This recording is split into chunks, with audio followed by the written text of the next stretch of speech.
হচ্ছে সাদা ভাত আর হচ্ছে ঘন করে একদম ভেজ ডাল, মুগের ডাল, যেটা ভেজ মুগের ডালটা চলে এসেছিলো একদম ঘন করে। আর পাতিলেবু দিয়ে ডাল দিয়ে ভাত দিয়ে মেখে আমার মতো খেতে কে কে ভালোবাসো অবশ্য করেই জানিও। তার সাথে ছিল হচ্ছে চিপস, আর আমার তো খুব ভালো লাগে ডাল দিয়ে চিপস দিয়ে পাতিলেবু দিয়ে মেখে ভাত দিয়ে খেতে। তারপরে চলে এসেছিলো একটা কাতলা ভাপা। কাতলা ভাপাটাও কিন্তু খুব সুন্দর খেতে হয়েছিল, আর কাতলা ভাপার যে গ্রেভিটা বানিয়েছিল না, এটা আমার বেশি ভালো লেগেছিলো। তারপরে চলে এসেছিলো ফ্রাইড রাইসের সাথে ছিল হচ্ছে মাটন কষা। তো ফ্রাইড রাইস দিয়ে মাটন খাওয়ার পরে চলে এসেছিলো আমের চাটনি, আমের টক বেশ সুন্দর হয়েছিল চাটনিটা। তার সাথে ছিল হচ্ছে পাঁপড়ের পর দিয়ে দিয়েছিল হচ্ছে কালাকাঁদ, আর সাথে ছিল রসগোল্লা। আমি রসগোল্লাটা নিয়ে নিই, শুধু আমি একটাই মিষ্টি নিয়েছিলাম।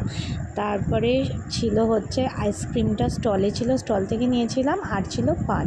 তো এই ছিল কালকে অন্নপ্রাশন বাড়ির মেনু। কেমন লাগলো অবশ্য করে